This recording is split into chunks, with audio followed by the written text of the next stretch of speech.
আমন্ত্রণ বিরতিহীন সংবাদ দুপুরে আপনাদের সঙ্গে আছি আমি সুমনা সিমি। এতক্ষণ জানাচ্ছিলাম শিরোনামগুলো, এবার জানাবো পুরো খবর।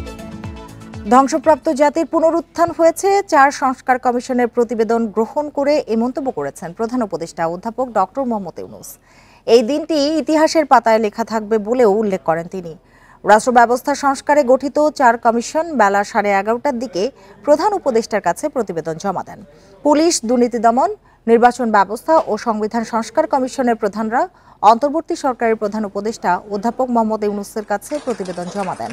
পরে কমিশন প্রধানদের সঙ্গে বৈঠকের শুরুতেই বক্তব্যে প্রধান উপদেষ্টা বলেন, সংস্কার কমিশনের প্রতিবেদনের ভিত্তিতে রাজনৈতিক দলগুলো সবার সঙ্গে আলোচনা করা হবে, সবার মধ্যে মতৈক্য তৈরিতে কাজ করতে হবে। এছাড়া জনপ্রশাসন ও বিচার বিভাগের জন্য সময় বাড়ানো হয়েছে 31শে জানুয়ারি পর্যন্ত।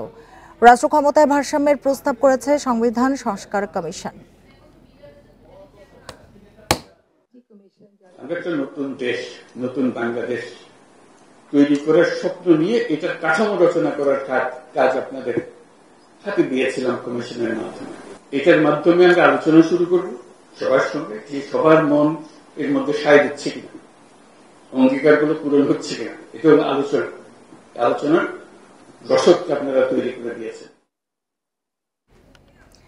এ নিয়ে আরো জানাতে সংসদ ভবন এলাকা থেকে আমাদের সাথে যোগ দিয়েছেন সহকর্মী মাহমুদুল হাসান। মাহমুদুল হাসান, কমিশনের প্রতিবেদনে নির্বাচন নিয়ে কি ধরনের সংস্কারের প্রস্তাব চূড়ান্তভাবে এসেছে, কিছু জানতে পেরেছেন কিনা?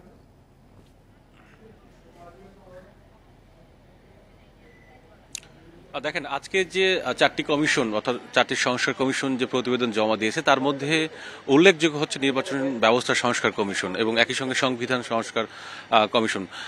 আপনি নিশ্চয়ই জানেন যে গত 15 বছর ধরে সবচেয়ে বেশি যে আলোচনা হয়েছে তা হলো যে নির্বাচন যে ব্যবস্থা বাংলাদেশে সেটি ভেঙে পড়েছে এবং মানুষের যে ভোটাধিকার সেটিও কিন্তু ছিল না, এবং এই অভিযোগটি কিন্তু বিভিন্ন পক্ষ থেকে বিভিন্ন মহল থেকে করা হয়েছে। যে কারণে 5 আগস্টের পর অন্তর্বর্তী সরকার যে কমিশনগুলো গঠন করে সংস্কার কমিশন, তার মধ্যে নির্বাচন কমিশন ব্যবস্থা অন্যতম। এবং এখন পর্যন্ত যেটুকু আমরা জানতে পারছি যে কি ধরনের নির্বাচন ব্যবস্থা সংস্কার কমিশন প্রস্তাব বা সুপারিশ করেছে, তার মধ্যে উল্লেখযোগ্য হচ্ছে দ্বিকক্ষ বিশিষ্ট সংসদের জন্য তারা সুপারিশ করেছে। এবং একই সঙ্গে আপনি নিশ্চয়ই জানেন যে বিগত নির্বাচনগুলোতে নির্বাচন কমিশনারদের ভূমিকা নিয়েও কিন্তু অনেক প্রশ্নবিদ্ধ ভূমিকা ছিল এবং এটা নিয়ে কোনো অভিযোগ ছিল, এবং নির্বাচন কমিশনারদের যে দায়িত্ব সেটিকে তাদেরকে জবাবদিহিতার আনার জন্য কিভাবে আনা যায় সেই প্রস্তাবও কিন্তু তুলে ধরা হয়েছে, এবং ভোটাররা যেন ভোট দিতে পারে সেই সুপারিশগুলো তুলে ধরা হয়েছে। একটি বিষয় একটু জানতে চাই যে নারী আসনে সরাসরি ভোট করার প্রস্তাব করেছে এবং এটিকে বলা হচ্ছে ঘূর্ণায়মান পদ্ধতি, এটি যদি একটু বিস্তারিত বলতেন।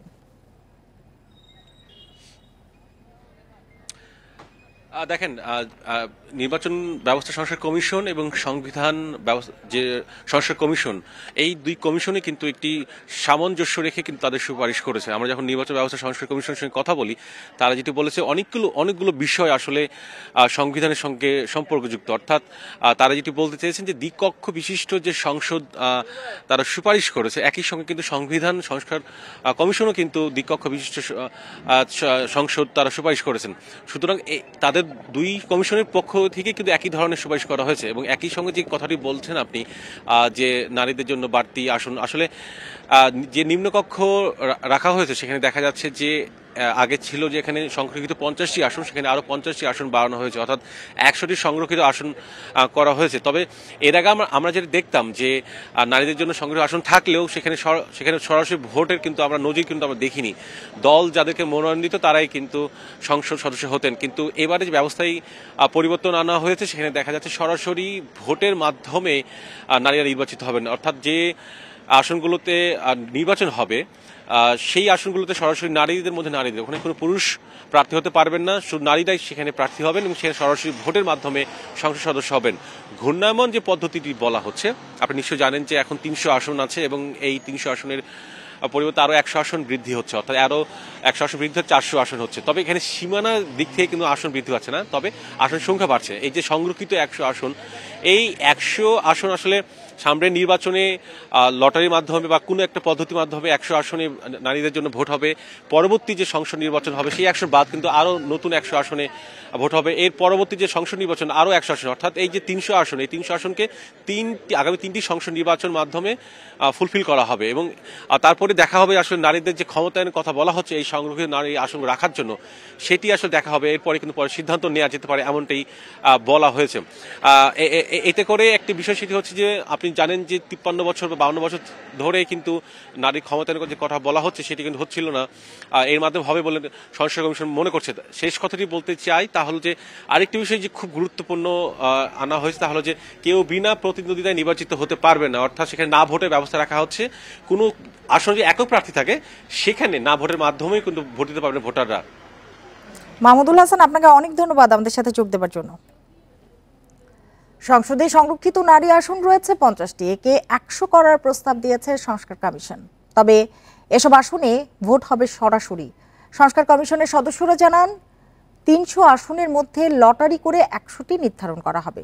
সেসব আসনে প্রতিযোগিতা করবেন কেবল নারীরা। পরবর্তী 2 সংসদে বাকি 200 আসনে নারীদের ভোট হবে।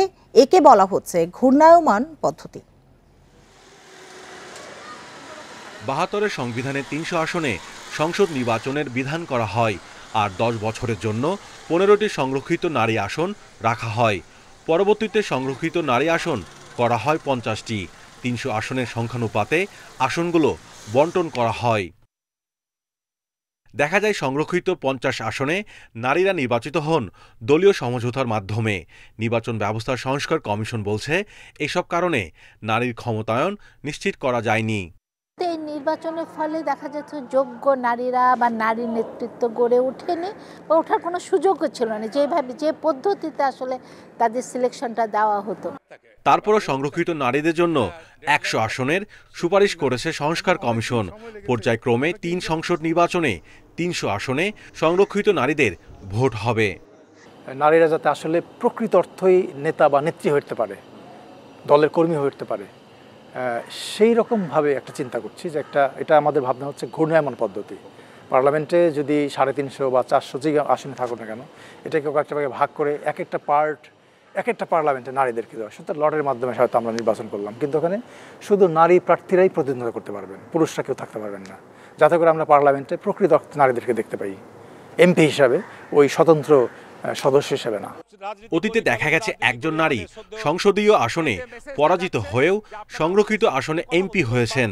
সংস্কার কমিশনের প্রস্তাবে এবার সে সুযোগ থাকছে না। নারীরা মাঠ থেকে উঠে আসুক, রাজনীতি করতে করতে উঠে আসুক, মানে অন্যের সাথে প্রতিদ্বন্দ্বিতা করে উঠে আসুক, তাহলে অনেক যোগ্যতা সম্পন্ন নারীদের পাওয়া যাবে। কমিশন বলছে দলের ইচ্ছায় নয়, জনপ্রিয়তার মাপকাঠিতে নির্বাচিত হবেন সংরক্ষিত নারীরা। Mahmudul Hasan, independent news, Dhaka. 5 মাসেও শৃঙ্খলা ফেরেনি জনপ্রশাসনে। পদোন্নতি, চুক্তিভিত্তিক নিয়োগ, দাবি দাওয়ায় থমকে আছে প্রশাসনের কার্যক্রম। বিশেষজ্ঞরা বলছেন স্বৈরাচার সরকারের সময়ে যারা অনিয়মে জড়িত ছিলেন তারাই প্রশাসনকে অস্থিতিশীল করতে চাইছেন। এদের বিরুদ্ধে কঠোর ব্যবস্থার হুঁশিয়ারি দিয়েছেন প্রধান উপদেষ্টার কার্যালয়। ছাত্র জনতার অভ্যুত্থানের মুখে গত 5 আগস্ট হাসিনা সরকারের পতন হয়। 3 দিন পর অধ্যাপক মোহাম্মদ ইউনূসের নেতৃত্বে অন্তর্বর্তী সরকার দায়িত্ব নেয়। এরপর থেকেই প্রশাসনের কেন্দ্রবিন্দু সচিবালয়ে নানা সংকট। বিভিন্ন দাবি দাওয়া নিয়ে সচিবালয়ের ভেতর বাইরে সমাবেশ, বিক্ষোভ অনেকটাই নিয়মিত হয়ে দাঁড়িয়েছে। এর মধ্যে সংস্কার কমিশনের সুপারিশকে কেন্দ্র করে পরিস্থিতি আরও ঘোলাটে হয়। বিশেষজ্ঞরা বলছেন প্রশাসনের অনেকের মাঝে সরকারকে সহযোগিতা না করার মানসিকতা রয়েছে। স্বৈরাচার সরকারের প্রশাসনের যারা অনিয়মে জড়িত ছিল তাদের অনেকেই অস্থিতিশীল অবস্থা তৈরির চেষ্টা করছেন। এই প্রশাসনিক গতিশীলতা একটা দেশের উন্নয়নের জন্য বা একটা দেশের বর্তমানে যে অন্তর্বর্তী সরকার আছে তাদের নিজস্ব একটা শক্তিশালী ভূমিকা রাখা দরকার। সরকারি অফিসে কাজের গতি কম থাকায় কাঙ্ক্ষিত সেবা থেকে বঞ্চিত হচ্ছেন সাধারণ মানুষ। এই অবস্থা উত্তরণে দ্রুততম সময়ের মধ্যে প্রশাসনের শৃঙ্খলা ফেরানোর আহ্বান সংশ্লিষ্টদের। এমন পরিস্থিতিতেও প্রশাসনে গতি আনার চেষ্টা চলছে বলে জানিয়েছে মন্ত্রণালয়। মেধাভিত্তিক যে ছাত্র জনতার যে আন্দোলন, সেটার যে ভিত্তি মেধাভিত্তিক এবং নিয়মতান্ত্রিক পদায়ন এবং পদোন্নতি, এই প্রক্রিয়ার মধ্যে আমরা প্রশাসনকে গতিশীল করার চেষ্টা করছি। এদিকে প্রশাসনকে অস্থিতিশীল করতে কোনো চেষ্টা হলে কঠোর ব্যবস্থার হুঁশিয়ারি দিয়েছে প্রধান উপদেষ্টার কার্যালয়। আপনি অবজারভেশনগুলো দেন, আপনাকে কেউ মানা করছে না, কিন্তু যখনই আপনি ষড়যন্ত্রের কথা বলবেন, যখনই আপনি জল ঘোলা করার কথা বলবেন, এইটা এই গভর্নমেন্ট বরদাস্ত করবে না। জনপ্রশাসন সংস্কার নিয়ে মতামত থাকলে শান্তিপূর্ণভাবে জানানোর সুযোগও রেখেছে অন্তর্বর্তী সরকার। নূরে আলম, ইন্ডিপেন্ডেন্ট নিউজ, ঢাকা। বহুল আলোচিত জিয়া অরফানেজ ট্রাস্ট দুর্নীতি মামলায় নির্দোষ প্রমাণিত হলেন বিএনপি চেয়ারপারসন বেগম খালেদা জিয়া। মামলায় তারেক রহমান সহ বাকি সব আসামিকে খালাস দিয়েছেন আপিল বিভাগ। বিচারিক আদালত ও হাইকোর্টে সাজার রায় দুটি বাতিল করেছেন প্রধান বিচারপতির নেতৃত্বে 5 বিচারপতির পূর্ণাঙ্গ আপিল বেঞ্চ। আসামিদের কারো বিরুদ্ধে অপরাধের কোনো প্রমাণ মেলেনি জানিয়ে মামলার বিচার প্রক্রিয়াকে বিদ্বেষপূর্ণ বলেছেন আপিল বিভাগ। 2018 সালের 8 ফেব্রুয়ারির কথা স্মরণ করছে বিএনপি নেতাকর্মী সহ দেশের অনেক মানুষ। বকশীবাজারে স্থাপিত বিশেষ আদালতে জিয়া অরফানেজ ট্রাস্ট মামলায় সাবেক প্রধানমন্ত্রী খালেদা জিয়াকে 5 বছরের কারাদণ্ড দিয়ে পাঠানো হয় জেলে। সাজার বিরুদ্ধে আপিল করলে হাইকোর্টে সাজা বাড়িয়ে 10 বছরের কারাদণ্ডের আদেশ হয়। 2 বছরের বেশি সময় কারাগারে দুর্বিষহ কেটেছে অসুস্থ খালেদা জিয়ার। বারবার আবেদন করলেও আদালতের সাজার কারণে বিদেশে চিকিৎসার অনুমতি দেয়নি শেখ হাসিনার সরকার। দণ্ডিত আসামি হওয়ায় পাননি নির্বাচন করার সুযোগও। 5 আগস্ট ছাত্র জনতার অভ্যুত্থানে আওয়ামী লীগ সরকার পতনের পর মামলার রায়ের বিরুদ্ধে আপিল শুনানির উদ্যোগ নেন খালেদা জিয়ার আইনজীবীরা। 4 দিনের শুনানি শেষে বুধবার প্রধান বিচারপতির নেতৃত্বে 5 সদস্যের আপিল বেঞ্চ সর্বসম্মতিক্রমে রায় বলেন, জিয়া অরফানেজ ট্রাস্টের কোনো টাকা আত্মসাৎ হয়নি। খালেদা জিয়া, তারেক রহমান সহ 6 আসামির কারো বিরুদ্ধে অপরাধের কোনো প্রমাণ মেলেনি। সব আসামিকে খালাস দিয়ে দুদকের মামলা ও বিচার প্রক্রিয়াকে বিদ্বেষপূর্ণ বলেছে সর্বোচ্চ আদালত। সর্বোচ্চ আদালত বলেছেন ফাউন্ড নট গিলটি, এবং এই মামলায় যে সামাজিকভাবে দেশনেত্রী বেগম খালেদা জিয়া সহ অপর আসামিদেরকে লেবেল করা হয়েছিল, সেই ব্যাপারে আদালত অ্যাড্রেস করেছেন। পুরো জিয়া পরিবারের উপরে প্রতিহিংসা, সারা বাংলাদেশের বিরুদ্ধে প্রতিহিংসা, সেই প্রতিহিংসার আজকে আমাদের দেশের সর্বোচ্চ আদালত আজকে ন্যায় বিচার করে সেই প্রতিহিংসা থেকে আমাদেরকে মুক্ত করলেন, আমাদের নেত্রীকে মুক্ত করলেন। মামলার বাদী দুদকের পক্ষের আইনজীবীরাও জানান, 1991 সালে কুয়েতের আমিরের পাঠানো প্রায় 4.5 কোটি টাকার কিছুই আত্মসাৎ হয়নি। প্রধানমন্ত্রী ফান্ড থেকে জিয়াউর রহমানের নামে এতিমদের জন্য করা ট্রাস্টের অ্যাকাউন্টে টাকা স্থানান্তর করা হয়। 5 জন বিচারপতি একসাথে বসে যে নিচের কোর্টের অর্থাৎ হাইকোর্ট ডিভিশন এবং ট্রায়াল কোর্টের রায়গুলোতে ভুল পেয়েছে, যে কারণে এটা দিয়েছে, এটা করতে পারে। দুদক তো ডাইরেকশন দিক বা না দিক, আইনজীবীর স্বাধীনতা আছে according to fact, according to law submit করা। এর আগের লয়ার সে যেটা মনে করেছে, কিন্তু আমার কাছে যখন এসছে আমি এই ভুলগুলো পেয়েছিলাম। বিএনপি নেতাকর্মীরা বলছেন, বেগম খালেদা জিয়ার বিরুদ্ধে অর্থ আত্মসাতের যে প্রতিহিংসামূলক অভিযোগ আওয়ামী লীগ করত, তা আজ সর্বোচ্চ আদালতেও মিথ্যা প্রমাণিত হলো। খালেদা জিয়ার 10 বছরের সাজা আগেই মওকুফ করে দিয়েছিলেন রাষ্ট্রপতি, কিন্তু তারপরও আজকের দিনটির জন্য আইনি লড়াই চালিয়ে এসেছেন তিনি। অবশেষে সর্বোচ্চ আদালত থেকে নিজেকে নির্দোষ প্রমাণ করলেন।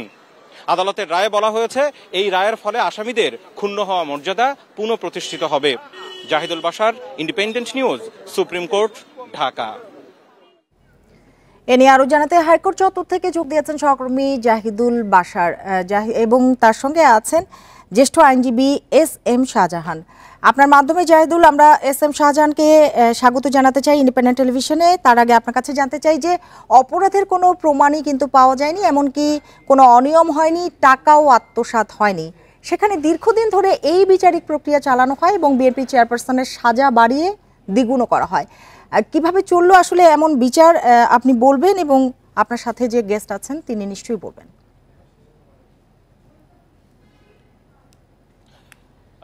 ধন্যবাদ আপনাকে। দেখুন, এই প্রশ্নটি এখন সবচেয়ে, এবং আদালত কিন্তু এক্ষেত্রে একটা গুরুত্বপূর্ণ শব্দ যে বিদ্বেষপূর্ণ, যেটি আমাদের খবরেও বলা হচ্ছিল, এই ব্যাখ্যাটি শুনবো। বিদ্বেষপূর্ণ বিচার এবং মামলাকে বিগত দিনে যা হয়েছে সেটিকে আদালত বলেছে ম্যালিশিয়াস প্রসিকিউশন। আমার সাথে রয়েছেন এই মামলার বেশ কয়েকজন আসামির আইনজীবী SM শাহজাহান, সিনিয়র অ্যাডভোকেট, তিনি আমার সাথে রয়েছেন। আপনার কাছে শুরুতে একটু জানতে চাই দুটো বিষয়। একটি হচ্ছে যে এই মামলায় বলা হচ্ছে যে কোনো ধরনের অপরাধের প্রমাণ পাওয়া যায়নি, তাহলে বিগত দিনে যে সাজা দেওয়া এবং বিচার কেন হয়েছিল এই ব্যাপারে আদালত কি বলেছেন, আর যারা আপিল করতে পারেননি তারাও খালাস পেলেন তারেক রহমান সহ কোন গ্রাউন্ডে? দেখুন, আপনার এই যে ম্যালিশিয়াস প্রসিকিউশন, এটা সম্বন্ধে আজকে আমাদের মাননীয় আপিল বিভাগ যে রায় দিয়েছে, মাননীয় প্রধান বিচারপতি উনি স্পষ্টতই বলেছেন যে এই প্রসিকিউশনটা এটা ম্যালিশিয়াস প্রসিকিউশন ছিল। অর্থাৎ এই মামলায় একটা টাকাও আপনার কোনো রকমের এটা নষ্ট হয় নাই, এবং এটা আপনার মিসঅ্যাপ্রোপ্রিয়েশন হয় নাই, আত্মসাৎ করা হয় নাই, এবং এটা আপনার কোনো এন্ট্রাস্টমেন্ট এই মামলায় ছিল না, এবং কোনো ডিফালকেশন ছিল না। কাজেই এই মামলা করার কোনো কারণ ছিল না। অযথা এই যাদেরকে আসামি করা হয়েছে ওনাদেরকে হয়রানি করার জন্য এবং প্রতিহিংসামূলকভাবে এই মামলা শুরু করা হয়েছিল, এবং নিচের ট্রায়াল কোর্ট এবং পরবর্তী সময়ে হাইকোর্টের যে রায়, এই দুইটা রায়কেই উনি অবৈধ ঘোষণা করেছেন এবং বলেছেন যে এটা ম্যালিশিয়াসলি এই আসামিদের বিরুদ্ধে এই মামলা স্টার্ট করা হয়েছিল। কাজেই এই মামলা থেকে আসামিদেরকে সবাইকে এই মামলা থেকে খালাস দেওয়া হয়েছে। আর যারা আপিল করতে পারেননি, যেহেতু এই বিচারটা বিদ্বেষপূর্ণভাবে শুরু হয়েছে এবং বিদ্বেষমূলকভাবে এটা করা হয়েছিল, কাজেই আমি গতকালকে সলিমুল হক খান সাহেবের পক্ষে যখন কোর্টে নিবেদন পেশ করছিলাম তখন আমি বলেছিলাম যে মিলার্ড, আপনি যারা আপিল করতে পারেননি, যদি আপনি মনে করেন যে এই মামলা কারো বিরুদ্ধে প্রমাণ হয় নাই এবং মামলাটা সাজানো মামলা, মিথ্যা মামলা, সেক্ষেত্রে যারা আপিল করতে পারেনি, বিশেষ করে তারেক জিয়া সাহেব, ওনাকে আপনি এই মামলার এই নন অ্যাপিলিং অ্যাকিউজড হলেও আপনি তাকে এই বেনিফিট দিতে পারেন। তো কোর্ট বলেছেন যে আমরা এটা দেখব, এবং আজকে আমরা কোর্টের প্রতি আমরা শ্রদ্ধা পোষণ করছি, এবং সঠিকভাবে কোর্ট বলেছেন যে হ্যাঁ, এই রায় যেটা খালাসের রায়, এটা যারা আপিল করতে পারেননি তাদের বেলাও এটা প্রযোজ্য। একটা প্রশ্ন, অ্যাপেক্স কোর্ট, অ্যাপিলেট ডিভিশন সরাসরি হাইকোর্ট এবং যে বিচারিক আদালতের রায় দুটিকে একেবারে স্যাটিসফাইড করে দিয়েছেন, তো মানে একদম রায় বাতিল ঘোষণা করেছে, ঠিক কোন গ্রাউন্ডে? এই যে আপনার এটা ম্যালিশিয়াস প্রসিকিউশন, তার মানে হলো যে এটা উদ্দেশ্য প্রণোদিত প্রতিহিংসামূলক একটা মিথ্যা মামলা সাজানো হয়েছিল আসামিদের বিরুদ্ধে। একটা টাকাও জিয়া অরফানেজ ট্রাস্টের একটা টাকাও আপনার মিসঅ্যাপ্রোপ্রিয়েট হয়নি। আগে দেখতাম, যদিও প্রশ্নটা একটু অন্য আইনাঙ্গনের বাইরের, আইনজীবীরা বলেছেন শেখ হাসিনা সহ ওই সময় প্রায় সবাই বলতেন যে খালেদা জিয়া এতিমের টাকা মেরে খেয়েছেন। আজকের সর্বোচ্চ আদালতের প্রধান বিচারপতির চেয়ার থেকে যে রায় আসলো, কি দাঁড়ালো? তাইলে দেখা যাচ্ছে যে না, ওনার সম্বন্ধে বিদ্বেষমূলক যে সমস্ত কথাবার্তা বলা হয়েছিল এগুলো সঠিক না। বিচারে পুঙ্খানুপুঙ্খরূপে বিচার করতে গিয়ে আমাদের অ্যাপেক্স কোর্ট সেখানে কোনো কিছুই তাদের বিরুদ্ধে পাননি, এবং এই জিয়া অরফানেজ ট্রাস্টের কোনো একটা টাকাও নষ্ট হয়নি। এগুলো বরঞ্চ জমি কিনে বা বিভিন্ন ফান্ডে যেখানে এফডিআর করা আছে ওখানে টাকা বেড়ে অনেক টাকা আরো বেশি হয়েছে। কোনো অসৎ উদ্দেশ্য ছিল না, ব্রিচ অফ ট্রাস্ট হয়নি। না, ব্রিচ অফ মানে ট্রাস্টে, এই ট্রাস্ট ব্রিচ অফ ট্রাস্টের কাছেও না, কারণ ব্রিচ অফ ট্রাস্ট আর ম্যাডাম খালেদা জিয়ার সম্বন্ধে এই মামলা চলে না এই জন্য কারণ উনি ওই জিয়া অরফানেজ ট্রাস্টের কেউ না। কাজে ওনাকে এই মামলায় আনাই উচিত হয়নি। আর বাকি যাদেরকে আনছে তাদের বিরুদ্ধেও দেখা গেছে যে মামলা প্রমাণ হয় নাই, অর্থাৎ একটা পয়সাও এই মামলার এই জিয়া অরফানেজ ট্রাস্টের নষ্ট হয়নি। আপনাকে অনেক ধন্যবাদ, আপনি অনেক ব্যস্ত, আপনি আদালত থেকে সরাসরি আমাদের সাথে এসেছেন, ধন্যবাদ আপনাকে। সুমনা সিমা, আপনি শুনছিলেন যে সিনিয়র অ্যাডভোকেট এবং বাংলাদেশের অন্যতম ফৌজদারি আইন বিশেষজ্ঞ, তিনি কিন্তু আমাদেরকে সরাসরি মামলার বিস্তারিত জানাচ্ছিলেন, এবং দুদকের আইনজীবী একই কথা বলেছিলেন, সত্যিকার অর্থে আইনগত বিশ্লেষণ গেলে ন্যায় বিচার হলে এই মামলা শুরুতেই শেষ হয়ে যাওয়ার কথা, সাজা হওয়ার কথাই না, এটি দুদকের আইনজীবী বলেছেন কিছুক্ষণ আগেও। বাশার, আপনাকে ধন্যবাদ, এবং আপনার মাধ্যমে জ্যেষ্ঠ আইনজীবী জনাব SM শাহজাহানকেও ধন্যবাদ জানাতে চাই, তিনি এত ব্যস্ততার মধ্যেও আমাদের সময় দিয়েছেন। চলে যাচ্ছি পরের খবরটিতে। মামলার নথি কারাগারে পৌঁছলে আগামীকাল মুক্তি পেতে পারেন সাবেক স্বরাষ্ট্রমন্ত্রী লুৎফুজ্জামান বাবর। এসব নথি চট্টগ্রাম আদালত থেকে কারাগারে পৌঁছানোর পর মুক্তি মিলবে সাবেক স্বরাষ্ট্রমন্ত্রীর। এর আগে মঙ্গলবার চট্টগ্রামে 10 ট্রাক অস্ত্র চোরাচালানের ঘটনায় অস্ত্র আইনে করা মামলায় লুৎফুজ্জামান বাবর সহ 5 জনকে খালাস দেয় হাইকোর্ট। আর মামলা চলাকালে মৃত্যু হওয়ায় 4 আসামির ক্ষেত্রে মামলাটি অকার্যকর ঘোষণা করে আদালত। সাবেক স্বরাষ্ট্র প্রতিমন্ত্রী লুৎফুজ্জামান বাবর সেনা সমর্থিত সাবেক তত্ত্বাবধায়ক সরকারের সময় 2007 সালের 28শে মে আটক হন। সেই থেকে কারাবন্দী তিনি। এরপর বিভিন্ন মামলায় তার দণ্ড হয়, যার মধ্যে 2টি মামলায় তার মৃত্যুদণ্ড, একটিতে যাবজ্জীবন দণ্ড হয়।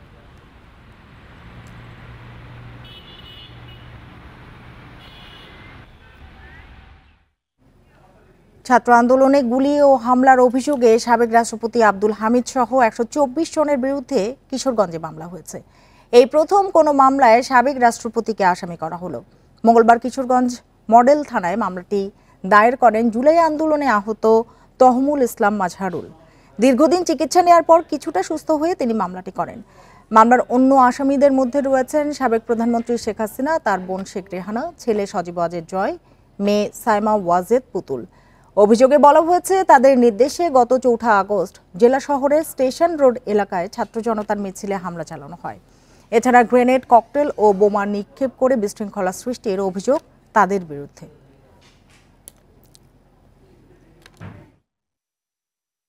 আর এতক্ষণ সাথে থাকার জন্য ধন্যবাদ সবাইকে।